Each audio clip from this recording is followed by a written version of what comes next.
Yes, you are welcome everyone to another video tutorial. Today we'll be looking at fetch data from API. And in our last class we talked about the APIs, the application programming interface. So today we'll be looking at how to fetch the API and use it. So let's get started. So I'm going to go to a website where we can get free APIs from. So let me go to one of the websites. Let me come here and put randomuserme.me, randomuser.me. So I click it. So this is a random user generator, one of the places you can get free APIs from. I'll click on documentation. Then I'll click on requesting multiple users. You can click on other ones, but I would prefer this. So we have a lot of API endpoints, requesting multiple users, specifying a gender, password, and the rest. I'll stick with this, requesting multiple user. So I'll take, this is the API endpoint. I'll copy this. Then let me put it on the browser to see how it looks like on the browser. So when I do this, I will get this. You can see on the screen you are having some API endpoints. So I want to arrange this. Let me just increase this so I can see it better. Let me increase the browser. You can see that there's some numbers, names, emails, and the rest. So let me reduce it. Let me minimize my screen so you can see it better. Okay. So I'm going to open a JSON beautifier so that it will be well arranged for you to see. So I'll come here and open JSON beautifier.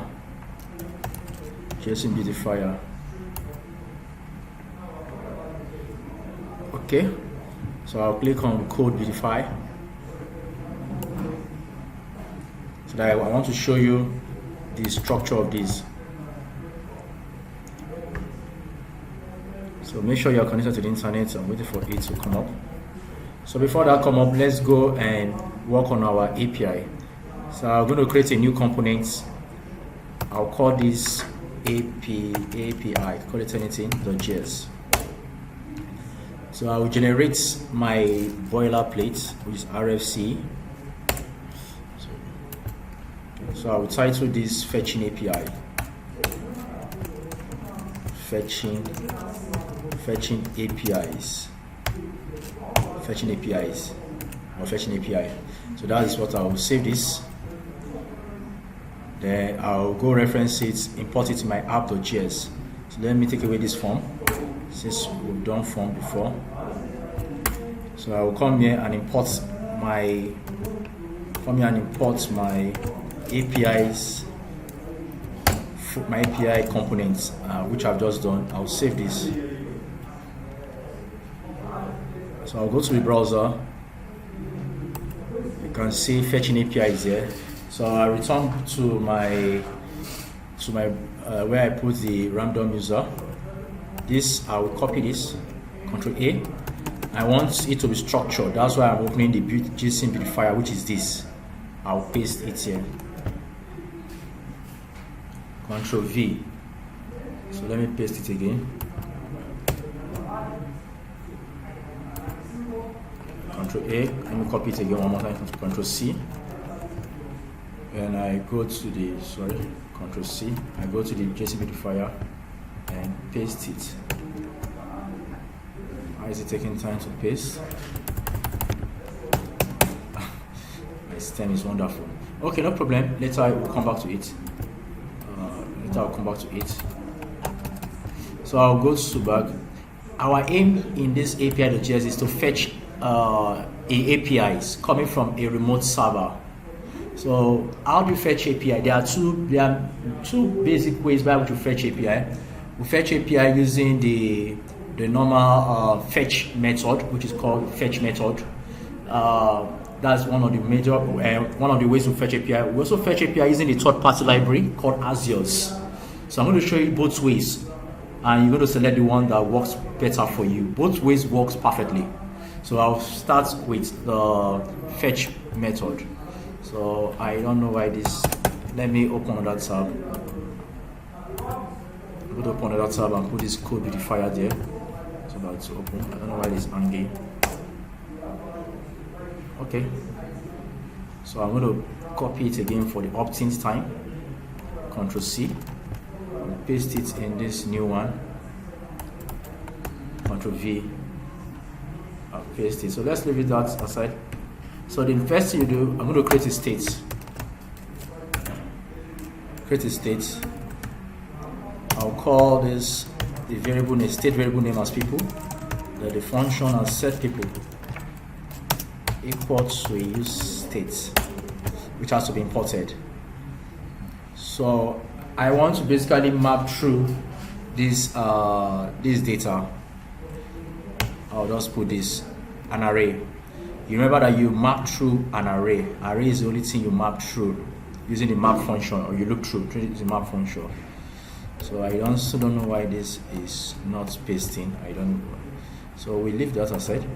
So the next thing, remember I told you that use effect performs what? Side effect. Side effect. And what are side effects? One of the major side effects is fetching data from an API.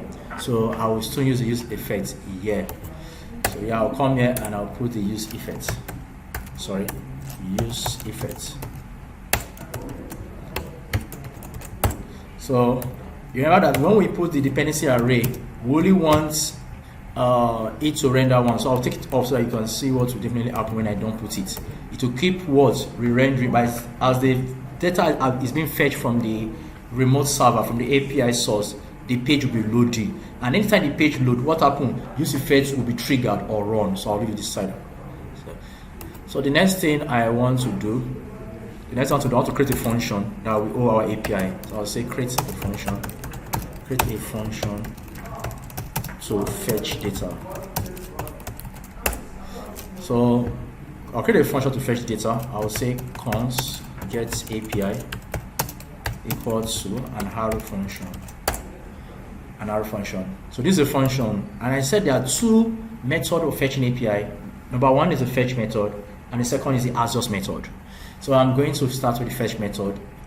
So the first thing I'll say const response. Can give it anything. Const response. Now I'm dealing with asynchronous. So async goes with what? Awaits. You have to put the async there. Yeah, so that you'll not be waiting for you to get a response. And I'll wait for the response. So I'll wait, then I'll put fetch the keyword, fetch the URL. So I'll go copy the endpoint, the API endpoint, which is this random user. I want that endpoint, so that's the API endpoint. So I'll paste this here. So I don't want 5,000, that will be more, just so I make it to be 50. So this is the API endpoint fetch. So the next thing is towards, we're going to convert this response to JSON, because API deals with JSON. I'm going to convert that to JSON, so I'll say const data equal to await response.json.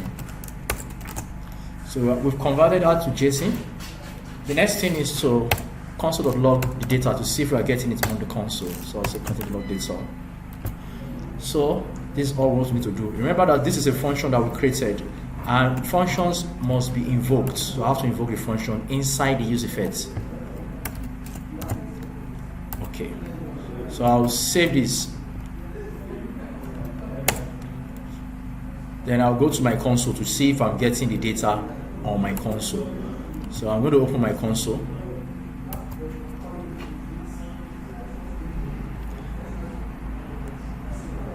So I'll go open my console. So come here, I'll click this console.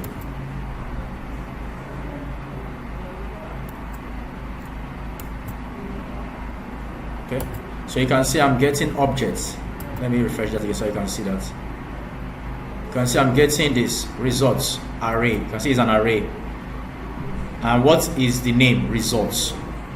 The results contains array 50 array, which was what I specified here. 50 was what I specified here, and that's what I'm getting. and each one of these items has several properties like the DOB, the cell, the image, gender, ID, location, name, phone, pictures. So I'll be more interested in email, name, and photo. So I know I'm getting that, and the name of the API that is storing it is results. So I have to make reference to result for me to have access to each of these properties. So based on objects. So I'll go back to my Visual Studio Code. I'll take my console.logout, or let me leave it, no problem. So remember that we have a function called setPeople, and people is a state variable that is having an empty array. So I have to manipulate these people by using the setPeople. So these setPeople, I will put this name data. I'll come and say data.results. So I want to look through it. Data.results. This result is coming from here. This is the result I'm targeting. This result. Data.results. So you see that. So the next thing is to map through these people, because people here, the value of people here is an empty array here, and you can only look through an empty array. So I've set the setPeople, which is a function that will update these people. So this what we're getting on the console. So automatically people is getting data.results, which is also an array. You can see array 50. So I'm going to look through it. So here I will look through the array by doing this, because the JavaScript entity. So this will be people.map. So map takes in a callback function. So here I'll pass in a parameter. You can call this anything. Let me just call this person. Let me just call this person. So here I will come here, I have to return the diff, the JSX. So in this place, I need to return the name. Where's the name? This is the name. And the name is an object that contains what? Title, that contains first, last, and title. So if you want to reference the name, let's want to reference the first name. It will now be person dot first dot first. Person dot name dot first. Person dot name dot first. So I'll put it inside a H4 or H5. Okay, so I need an image, or let me put an image of the person here. So H6, and just come here and put H6. So email, you go to the, so this is the email, just a string. The email is a string. So here it will be person.email. The person here is what I put here. I pass as a parameter. So here will be person.email. So I need the image. And what is holding the image here? Picture. So picture is holding the image. So this picture has properties like large, medium, thumbnail. So I'll go for large or anyone. So I'll come here and put an image. Image source. So out. Okay, so the image source here will be person.picture. Picture is what we get here. Picture. This is picture. Picture.large. So picture.large. Then I'll give it a width and a height. I'll give it a width. A width of, let's say, 200, and a height of 200. So I'm not doing any styling. I just want to show you how to fetch the API. I'm not doing any styling. So I'll save this. I go to the browser. So what do you see on the browser? If you notice, it is changing rapidly. Our API endpoint is changing rapidly. And guess what? Do you know why it's changing rapidly? This is use effects. It is changing rapidly because remember I told you that anytime there's a call to the server, what happens? Use effect is triggered. Anytime the page loads, what happens? Use effect is triggered. So for us to make use effect to be trigger just once at initial render, just once whenever the page loads once, we'll add a dependency array to it. So I'll go to my use effects Here I'll add my empty array, which is called dependency array. Then I'll save this. So I'll go. So you can see it's only rendered at initial time. Now our image is no more changing. It has remained the same now. So you see our image is no longer changing. It's just the same. And we're able to fetch API from an external data source, from an external server. So you can see that it's no more changing. I'm fetching the data, the name, the email. Let me now write name and email so that someone can easily know that this is their email and this is their name.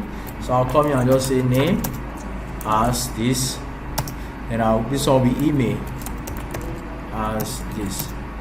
I save that.